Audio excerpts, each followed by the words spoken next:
come up with some really positive things. It's not my lane. I think I'm probably best suited to be the pessimistic style to create some more critical thinking, and that's what I'll do actually today.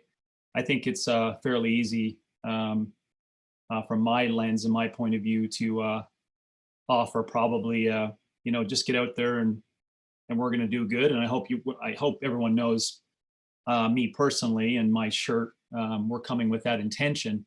And I'm glad you started off, Georgia, with a bit of a positive note on collectively how everyone's working. But I have a train of thought on a couple of things that maybe just make everyone a little bit more critical thinkers in terms of what's happening right now. What I won't promise for my speaking today is a lot of answers. I think I have some experts on the call who are probably going to be able to case study the shit out of that for you and allow you to go through this really effectively, business-wise and operational-wise. But that's not my lane, really. What I'd like to do is to collectively take an opportunity for everyone to see the gift that this is, for an opportunity of reflection really on what business fitness intentions are and what fitness intention is. At any striking time in humanity, we've always come out the other side being a whole lot better with our vocation when we've been struck down with these big aha moments. So as I said, I'm not good with, how do you say it? Being really good at really band-aiding stuff or like fixing stuff in the short term. It really does not sit well with me. And I had a really hard time when you changed even the Slack channel, Georgia, to say that this is the change we're going to have and this is what I want you to speak about. My answer back was, sure. Because yeah, it's just not my thing. So I want to offer some people some insights as to maybe where you should set your mind if you have some free time now to think about some things, so that leading forward, maybe you can pull something out of it. I think it's always great to question. And for this call, remember, we're not going to tell all your clients who are on this call, by the way, so we can talk like adults as coaches. Okay, so if I hurt you emotionally, just get over it. And also, if you wanted some challenging points to make, please do it. We're all adults here, and we are in a room with other coaches who we want to grow and learn to move forward on this. Just I'll preempt with that. But a way to set the tone is that I want each of you as coaches to ask questions around what really matters in these times. Like, what really matters? And then when you think you come to that answer, ask the question again. What really matters? And it won't allow you to get careless in your pursuits around what you're going to do, but it'll sure as shit make you recognize there's people dying out there today. Okay? And then you don't need to piggyback on whether exponential curves are right or if we're being panicking or whatever. It really doesn't matter, right? Reality around the consequences and what's happening, it doesn't matter. But you need to set your brain in place that starts with a tone of like, what really matters? What really matters?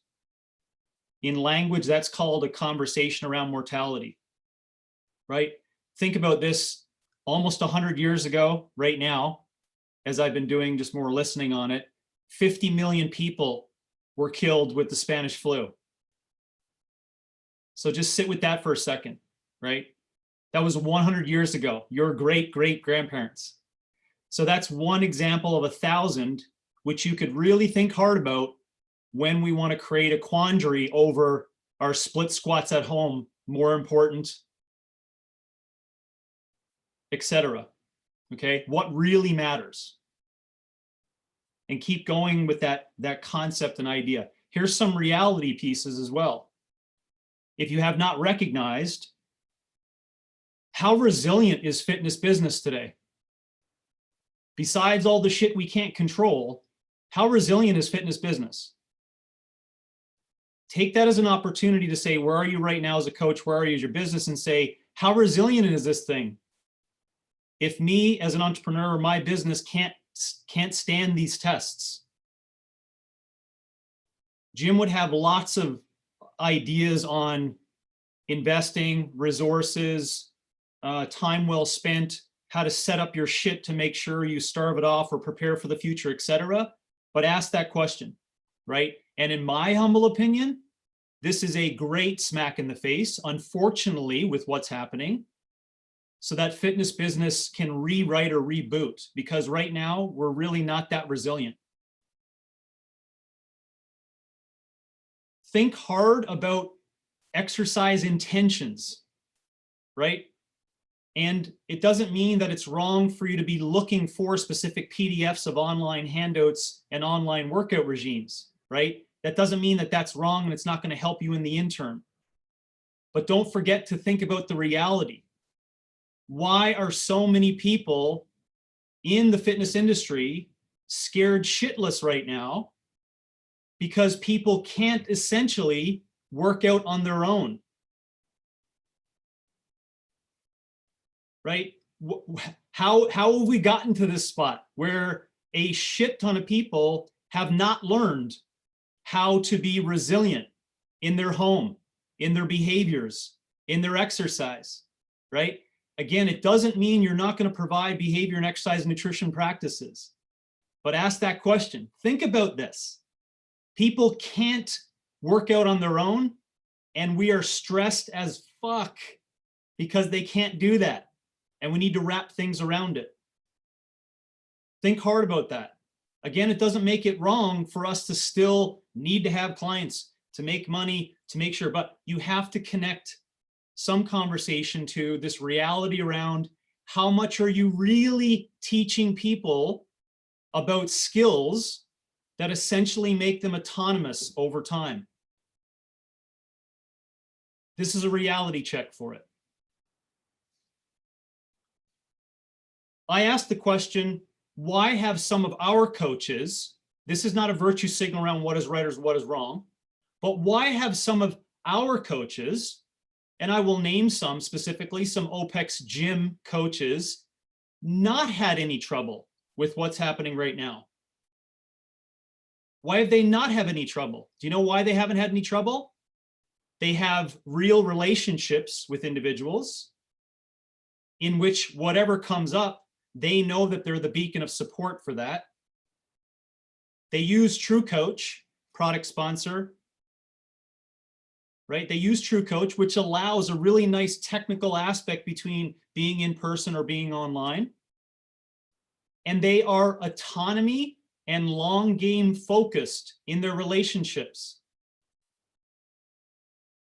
Again, ask the question, who is not having stress right now? Right? Who's not? In the biggest issue with social distancing, you remove the personal relationship. So who are the ones that are going to have the largest problems with that? The ones that don't have proper intentions around building real in-person relationships. For a lot of online clients in which or online coaches in which their clients do have access to exercise, they're also not having a problem, right?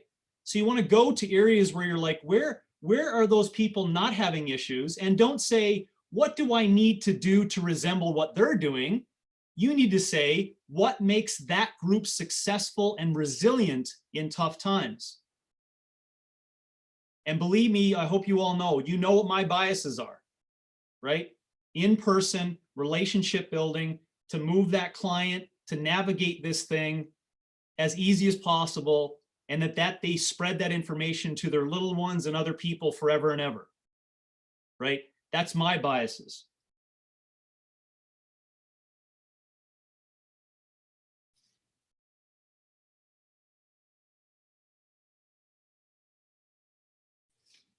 Lastly, a couple of reality checks. Don't forget to think about how these things come about through our time here, and how we have to not forget that a lot of these things have happened in the past, and we need to learn about what has happened in the past and what we have done to make ourselves more resilient for the future. it's fairly ironic, right? And I'll say it in this room because it's not public. It's so interesting that what everyone is focusing on now for fixes are largely what we have been bleeding as the basics for years. Get sunshine, chew your food, relax, don't be stressed out, have the right kind of exercise. You go outside your fitness bubble, that's exactly what the prescriptions that are being written for today. And remember that as a reality in this short term, don't think you're going to change mindsets and don't think you're going to change behaviors, right? You need to recognize that. Again, that's not a pessimistic view. That's reality. Except when in that case, in that opportunity, that point in time, we now should see this as an opportunity for reflection on behaviors, right? As a reflection on exercise intentions, on a reflection as to how nutrition helps serve that person to be as resilient as possible forever. As far as business practices go, or I guess a more optimistic style of it, if you feel you have a time where you can offer separate services right now or extra services, do it. Don't judge it. Don't spend too much time on it. Just fucking do it, right? Just do it. What I would say, if there's one area that we've been speaking with coaches about that maybe I'm probably sensing biasly, but I feel it's going to be a big issue, is not this 3-day thing or 4-day thing, or for some people it's been a couple of weeks. It's the mental health issues we're going to have to deal with in a week or 2 weeks or 3 weeks or 12 weeks. So with any of these periods of time, again, depending upon whatever your reality is, a shake to the social construct is going to be really challenging for people. So what are you going to offer in your services that I'm kind of wink, wink, nudging you now, right? It's not at-home gymnastic programs. It's not. You need to upgrade your sensitivity to and your prescriptions of what you could be doing to preserve mental health. That's what you need to be doing. Spend the bulk of your time there. And it's going to take someone a lot smarter than me to come up with a service offering online that makes the market really interested in that, so that it's sellable and we can push it out and we can really hammer on it.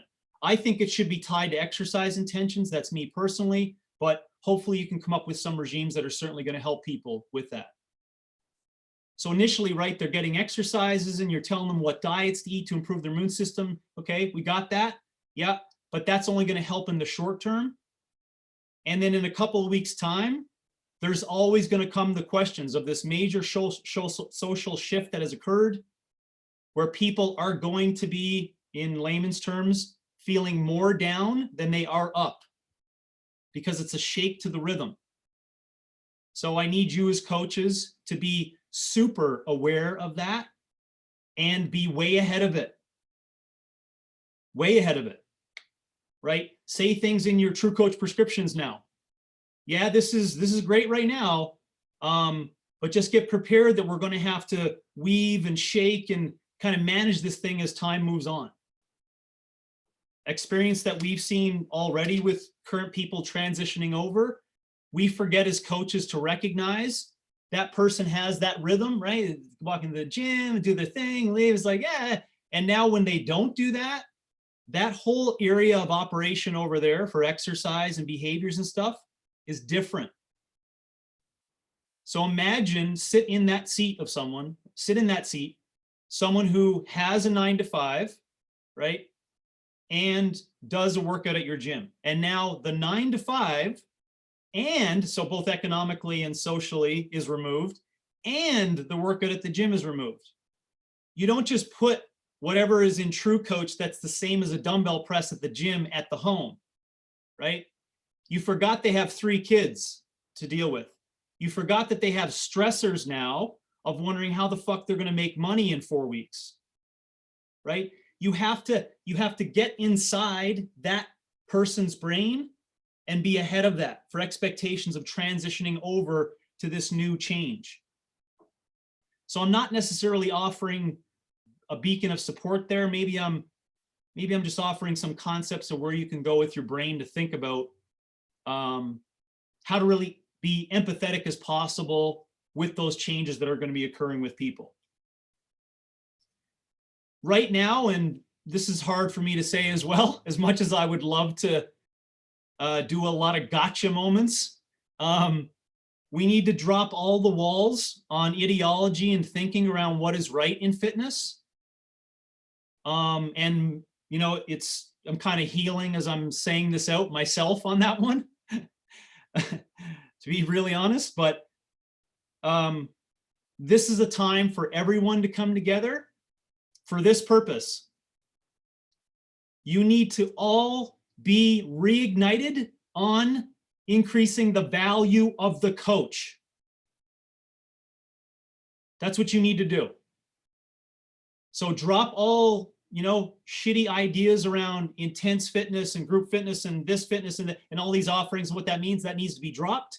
You need to change your tone around what can I do to collectively reignite the value of the coach while you're still taking care of your own shit, but you have to think about this in this period of time.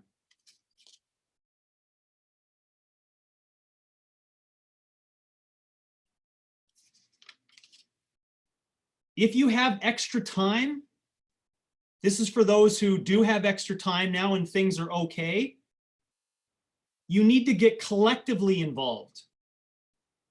You need to collectively involve yourself in helping the fitness profession. This means that if you're looking ahead 8 weeks, you're like, I'm fine, this is all good. Maybe you're not on this call, but maybe some people will get it, right? You know what you need to do? You need to collectively involve yourself in not only raising the value of the coach, but helping others. There's multiple ways to do that, right? You could be doing referral things. You could be creating, like some of our big dog coaches are doing. Some of our big dog coaches are laying out PDF formats of at-home program because these guys are fucking experts at it, right? And they're giving that information to some of our gyms and some clients, right? So think about that. If you're inside the system, you're collectively involved and you want to know what should I do with my time, help out. Help out. If you're a manager, and this, I've been dealing with a couple of coaches around the world, which has certainly opened my eyes to how messed up this is in terms of the economics around fitness business and the delivery of it and state rulings. And man, it's fucking complicated when it gets global based upon that. All I would say is that as an owner, you need to work individually with each employee based upon their future. You can't just say, we're all just going to do this and this, you got to look at each individual's necessary requirements for their job and say, how do I help each one of those people specifically, right? As if they were a client. You need to help them now in economics in their business so that they can navigate this shitstorm. And I'll give you a couple of ideas what that's like with a group coach, or if you're just a PT on your own, or you're in a micro gym environment and you're kind of lost in that. I'll give you some concepts of that. A point to consider, you can only control what you can control right now. Don't forget about that. So put your head down and focus on one thing, which is retaining either your current clients. This is especially for those people who are just jumping ship and trying to start a whole new business at this period of time. I would focus on doing what you're really fucking good at right now. And also, don't forget to try to connect with future clients at this moment. This is also a beacon that you could give out, or a signaling, right? This is what I do in times of need. This is my mission and vision. This is what my beliefs are, right? You can bet your bottom dollar that out in the madness out there, someone's going to see that message. And if you've been in business as long enough as I have, as I say, it sounds weird, but these are gifts. These are times to be a gift. Maybe we could do a reboot on your business systems. Maybe it's a time for reflection when you see what's wrong with your business, right? And we have experts here, as well as I could talk to you about that on the rest of this call. You know, if you're reflecting on what might be wrong, we can give you at least some concepts of that. Maybe this is an opportunity for a client behavioral reboot. Think about that. I think everyone indirectly, sometimes when they get so deep in business, they would love a redo or a reboot. Here's your chance, possibly. You need to be a fucking health specialist right now. You need to be a health specialist. That's the way you need to think of your terminology. You're not just dealing with PDF gymnastic online programs, right? You're dealing at a higher order level. It's called health. You need to be a health specialist. And not look at multiple service offerings as a concept of where you should be going.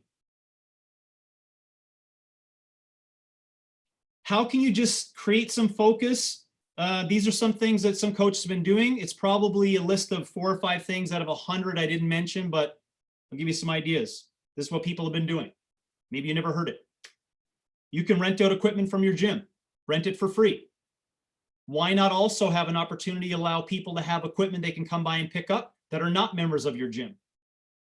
And you can figure out all the complications that go with that, but think about that. Think about how you can be a community service beacon based upon that. Already talked about it. Make sure you upgrade your mental health concerns. What we can do is OPEX, and you can put pressure on us to make sure we do that.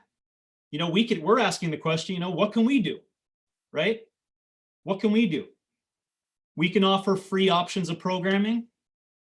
We can offer concepts of conversation like this, right? Just let us know and take some responsibility to let us know how we can help you in that. If this here today is a good, you know, critical thinking idea as to how we can help that, that's fantastic. But don't hesitate to keep asking that questions. I don't know where you sit in the world, so, you know, this statement may not be appropriate for some people, but don't wait for government handouts. Don't wait for it. You got to be agile. Fitness business is global, and you have to be agile, and you need to be proactive. You can't sit back and wait for something to happen. It's capitalism wrapped. That's it. And it's a whole other conversation, another time for where that comes from and the altruistic factors, etc. That's it. You just got, that's a reality that you basically have to be agile and you have to be proactive in your attempts of what business means. Don't wait for any form of handouts. And if any industry is not like Frontline and Sender in the Washington Post as to who they're going to help first, it's fitness trainers. Let me tell you, okay? We're not classified inside of health, which is fucking ironic, but that's besides the point. If you do have coaches that are working in your system, ask them to do volunteer work, right? This is something I pulled from Mark Cuban. I listened to his live Twitter event the other day. And he's, you know, how much money he has is crazy, but also he's doing a really cool thing with the Mavericks. He's paying all the attendance of the games. Dallas Mavericks, an NBA team. He's paying all the attendance and security guards and personnel in the fucking facility what they would have got paid for that whole time. But guess what he's asking for them to do in return? He's asking them to volunteer their time to help other people, right? So that's an example of if you have coaches that have to still get paid and you still have to pay them, but they're not working in person, make sure you're asking them to do some work that's collectively helping the business. Or maybe they have time, right? Maybe they have cash and now they can volunteer their efforts to help other people. An indirect thing that no one thinks of, why not go and ask people who have cash for cash? Why not? Why not go and look for people who have mobility in their resources and they'd be more than happy to partner up with your business to essentially help out other people, help out your business, etc. Think about that strategy, right? We can't just get stuck in a bubble that we don't think that fitness as a profession is not connected to other areas. You'd be super surprised if you stepped up to someone who's in an industry that really won't be that affected for 8 weeks, where you can talk to them about how you can work together to starve off your issues in which they'd be more than happy to get some benefit. And in return, you may get some cash with that. And even if that's a shitty example for the legalities and all that shit that's wrapped around it, maybe it'll make you drum up some ideas. It basically just means don't be afraid to go and ask for help with folks. So how to be a beacon? Really, in the end, you got to believe and you got to have the correct intentions around why you're doing what you're doing in coaching. If you want to be a beacon and you want to leave this planet over time where you're like, you know, fuck it, I really don't care, but I made a good dent there with coaching people and teaching them about how to navigate this thing effectively and being autonomous. If you want to do that, you got to believe in that process and don't allow all the other shit to trip you up in moving you towards it. That's how you should make decisions. You want to be a beacon? Make the decisions based upon those good intentions. And this is it. If they're not good intentions, that's okay too. You know, we're all better for it. If this is indirectly, and we can say this in this room because we're all coaches here, we're all adults. If this forces you to go, you know what? Coaching sucks, right? I'm out. That's okay too. That's all right. Right? That's okay. We still love you, right? Maybe you'll buy the Salt Bike Energy System Training course or something. I don't know. Okay, so it's okay. It's okay for that. And lastly, know that this is short term. Know it's short term, and it should be reflection on what's wrong, along with, you know, ways that you can manufacture it going forward. This is short term. Don't forget about that. So if you're thinking about, I just was on a Facebook group in support with True Coach online, and a coach was like, I'm an in-person trainer. You know, I want to go online. How do you set up a business to go online? That was actually the question. So I was like, well, you know, it's kind of confusing out there if you just want to jump ship on that. So just reflect right now, currently, what is your why and what you're doing? And what do you want this to look like forever? And maybe you can have a reboot opportunity. Maybe you can ask some of those hard questions. Maybe it can help you out for, you know, seemingly some things you're having problems with, that it took something like this to make you aware of that. I think that's good. If online is new for you and you want to break into the market right now, good luck with that. I'm just being honest. I'm not going to say, oh, it's just great, just set up a web page and do it. That's really rough right now to get in the short term and jump that up. It doesn't mean some people on here may not offer you, you know, advice on how to do that, but I'm just letting you know that that's not, you don't just easily do that. Instead, just the way I answered that coach from San Francisco, I was like, just with your current clients that you have, why not just upgrade that service and make it look slightly different for a couple of months? So think about that. If you're in a PT situation and you're going to online, I'd say you need to do a real nice proactive job of connecting the relationship as high as possible. True Coach, Zoom, FaceTime, etc. And you're going to have to spend a bunch of time going back and forth with your clients as to what service you're going to be offering that looks slightly similar to what you were offering. Okay, that's for a PT who's going into the online market and they have to. And if I do have empathy, like true human empathy, over the next 8 weeks, 12 weeks, because I was each of those coaches, is the group coach getting paid per hour, not on a salary, and the personal trainer in a big gym.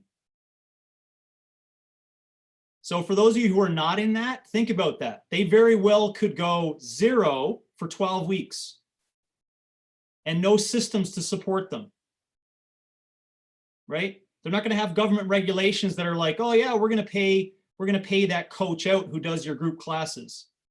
Or they're not going to say, oh, that personal training cost you've been charging per hour, no big deal, right? So think about how hard that may be in that transition. If you're a micro gym owner, I already talked about this, move fully online, but just make sure all your coaches have responsibility put in place. I had a coach in Portugal with 200 clients, 2 gyms in a group facilities, 2 group facilities, 100 clients. And they took 5 coaches and they took 40 names each and they cold called them and just stayed on top of them as like a plan of attack to keep these people as online clients with the same service cost offering for 2 months straight.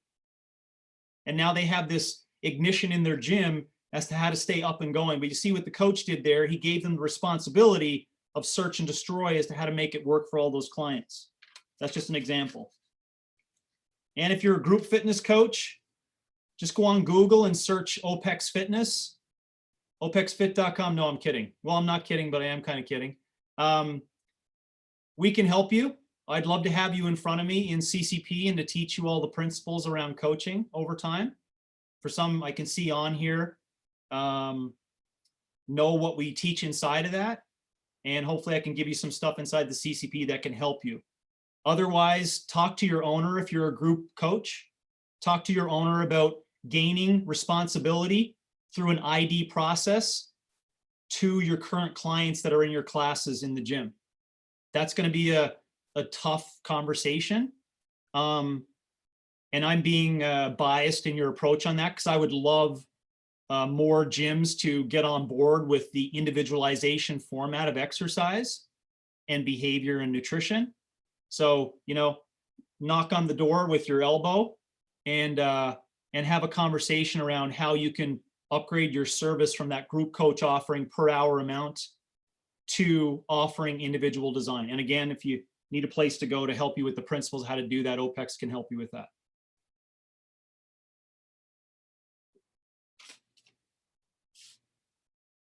So James, before we get to, open Q&A, there's one more thing I'd like to pull out of you. And that wasn't as doom and gloom as you had suggested it might be, by the way. But I would just like to get your perspective, especially for people who are new to OPEX. What do you believe the value of a coach is? You're asking me that? Yeah. What's the value of a coach? I don't know. I would say that it's a human that provides information to another person about how to live the largest life possible. And to put value on that is in the eyes of the client. Mm-hmm. So how valuable, I can use a personal example. How valuable have I been? I've helped people live better. I've changed people's lives, like fundamentally changed humans, right? Physically and spiritually and cognitively. How do you possibly put value on that? Impossible. Impossible. But I think the place people should go to look at value is ask the long-term consequential plan of really how long this thing will last. That's why I love the business opportunity of fitness, because there's so much truth inside of it, right? If you're not transforming minds and teaching skills and teaching people, your business will just churn over time and you'll die out, which is very low value, right? But if it's high value, you'll stay in it, you'll be happy every day, and you'll be teaching people how to navigate this thing more effectively. I'm not sure if that answered your question, but no, it the value of a does. coach.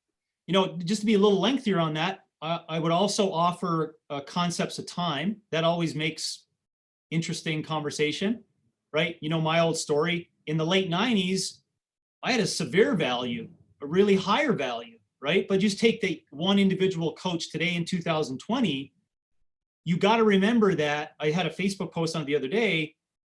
No one sees things the way you see things today, right? You got to recognize that your collective value outside of this group and this Zoom call is fairly low. That's just reality. You know, we don't pull punches on not knowing that. We, of course, try to raise value of coaches, but in 95, it was different. 1995. In 2020, it's different.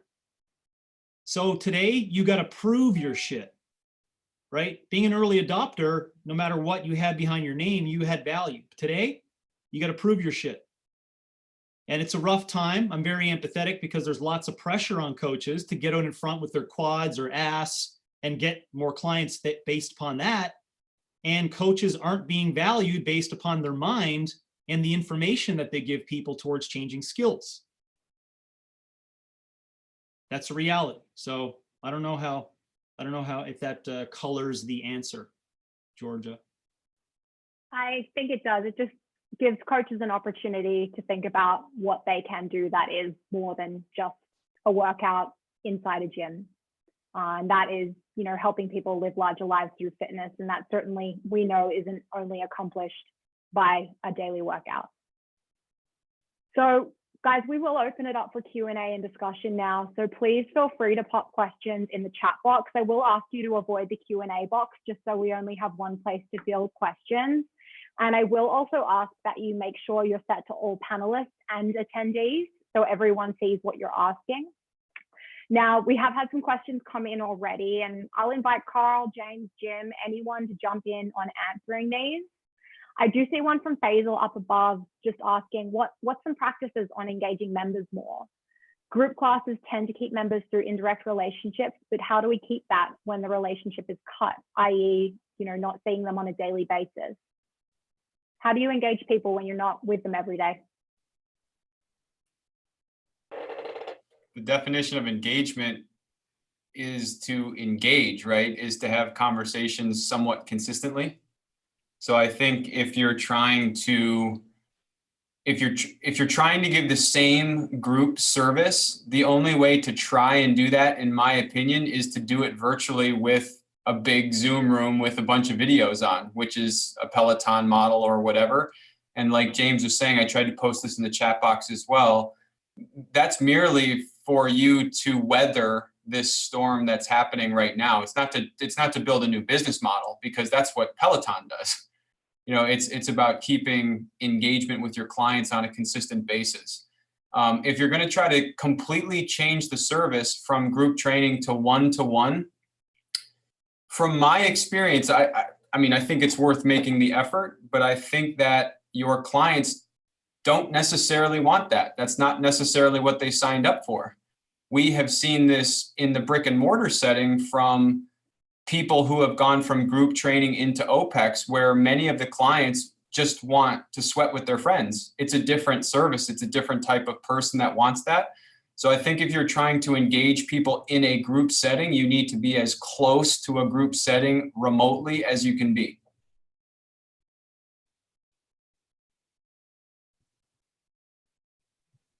Thanks, Jim. So guys, keep popping questions in as they come up, and I'm just going to take a scroll up and see what we might have missed before.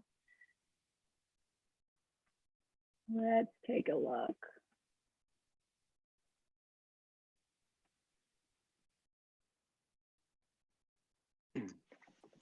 Sorry, Georgia, as you look for additional questions, just to add to the conversation, I know James said it earlier in his piece, but something that's really important is to stay true to who you are and what you know, right? So it's like, if you see an opportunity to, you know, I'm just going to use an example that I saw in the chat box. If you see an opportunity to do a virtual yoga class, right? And sorry, I'm not like putting that down. I know that was a yoga instructor that did that, but if you have no experiences in yoga, don't do that, right? It's like, if you think you're going to spin up this remote coaching company one-to-one, and you've never coached a person one-to-one, that's probably not the best option for you today without experience and the education behind that.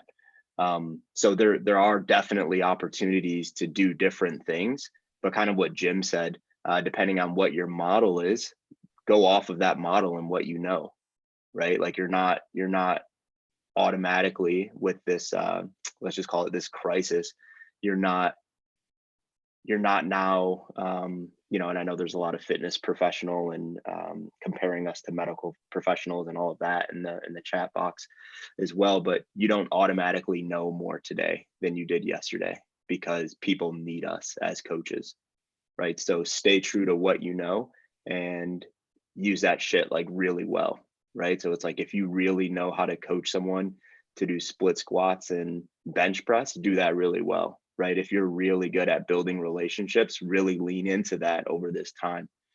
And I know Austin's putting some things in the chat box as well on, you know, exercise physiology and you know, we need that as coaches to be taken seriously by medical professionals.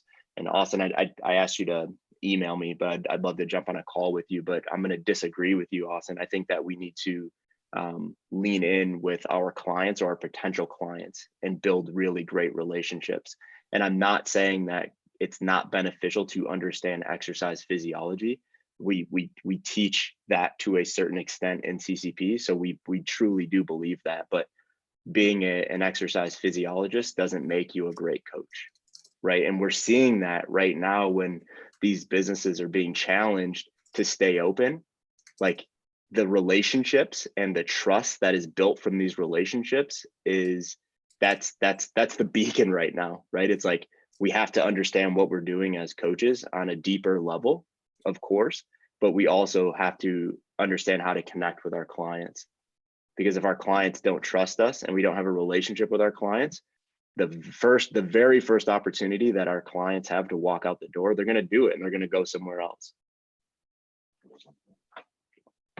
So really good question from John earlier. And I think this ties into what James had mentioned around now potentially being time for a behavioral reboot and getting people to, you know, engage in some healthier behaviors. He asked, how are we going to get people to buy into the basics? Because the basics is basically what people are able to work on right now. Do you guys have any advice on that?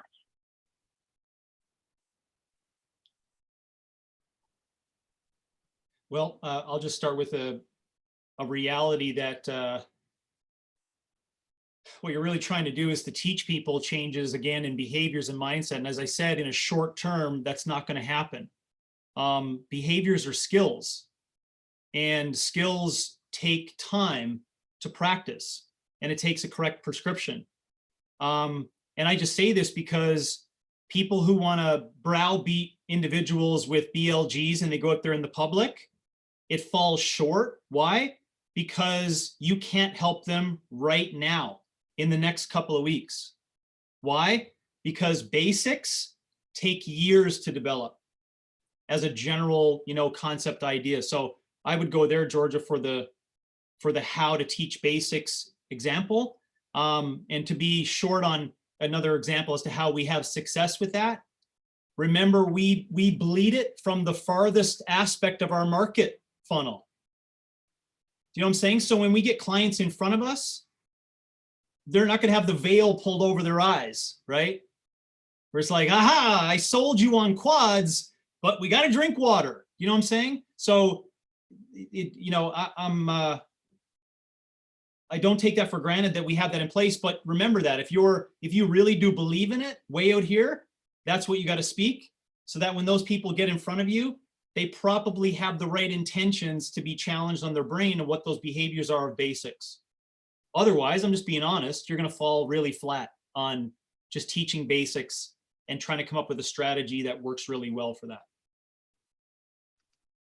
Yeah, just to add to that, I mean, we have to understand those basics as a coach, right? Like you have to understand the basic things, and what James, you know, mentioned before. It's like, I think we say it all the time, especially in our world, where it's like, oh, drink water, get sunshine, do these things, get sleep, you know, try to limit stress wherever possible.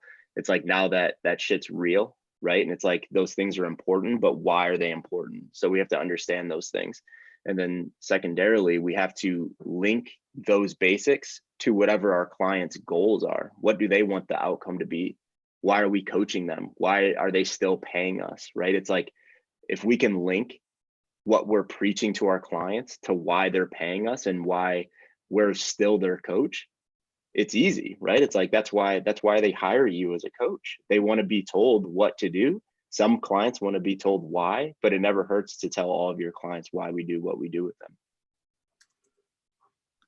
Thanks, Carl. I think that is such a key point, because it is really easy to throw lifestyle and at-home workouts willy-nilly around at people, but if it's not connected to something that's important to them, then they're not going to obey them. It's not gonna work out. And that there's like a key OPEX principle that is tried and true. In good times and bad, people have to understand and be connected to the intention behind what they're doing. So thanks for that. And Rebecca has a question here. You mentioned helping preserve mental health. Can you talk more about this or give some examples?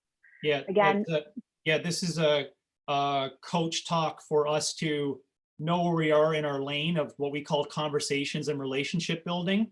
I slap all that together simply because I really, it just gets really muddled when we get into like, well, what is the scope of practice or what you talk about with people? We are health coaches. They will talk about their life, right? So what I mean about getting ahead of the thing for mental health is you need to be really sensitive to their current level of cognitive resilience and their lifestyle habits today, and just be sensitive to and keep assessing what their actions are, their behaviors, their language, their stories, and just watch that play out over the next little while. And because I've said it, that's actually how you're going to preserve it, Rebecca, is the awareness of it. Nowhere did I say, this is how you fix it, this is how you're going to diagnose it, etc. That's not our scope, but we need to stay really sensitive to where people are every day now for the next 2, 3, 4 weeks on what we're generally calling their purpose and their being and like their vitality, right? And just have a check on that. And just make sure you're there. Real simple coaches practice for that is really just conversation, check-ins and conversation. Just want to check in. How are things? How are you thinking about that strategy for your workout regime? How has the changes been in your lifestyle? I just wanted to do a check on that. And if you've developed a relationship prior, you should see these little blips in conversation changes that you could like extract and help people with. And then when it comes that time where you see that there's something within our scope, there's no reason why you can't, and I'm just using this as an example, say, you know what? I think we need to go above and beyond our service of you being at home, me being here. Can we take a phone call? I'd like to chat with you about a couple of things. So this is what I mean, Rebecca. And on that call, you're just saying, hey, I hear you, I'm listening. And you're not gonna, this is indirect conversation. I'm not offering you any advice or diagnosis, but I'm just saying I'm here to listen. And I can help you with the tools that I have on behavior and exercise and nutrition to help you like get through this thing. Thanks, James. So we do have a couple more minutes. If you guys want to pop any other questions in the chat box, I'll give you a moment to do that. But while I have you here, just to make sure you guys are clear on what's going to happen for the next couple of days. Tomorrow, Carl is going to be leading the lesson. And he's going to be talking more on the upside of how to navigate fitness coaching today, really getting, into the nitty gritty of how to operate as a coach and make sure that you're still delivering a great service.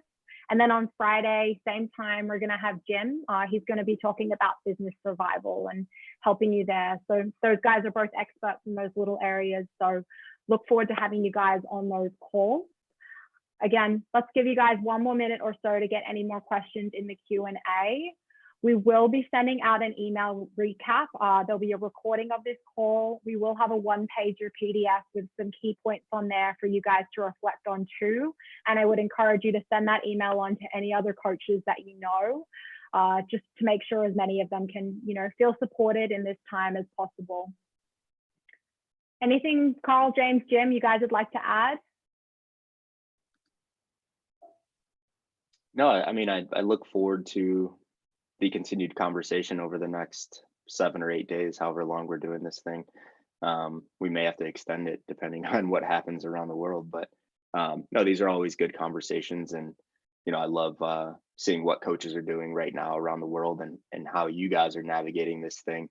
There's a lot of really good lessons to learn. And we've had conversations with a lot of coaches over the past week.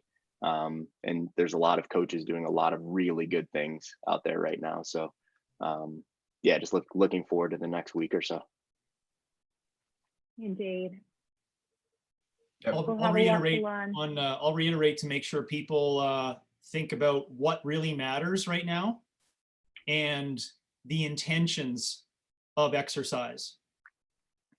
Just so we know exactly where it sits, and also we could possibly do a reboot so that all the people that come in front of us from this day forward, we can create really positive intentions that are aligned with them doing exercise for really good reasons and not to fix problems.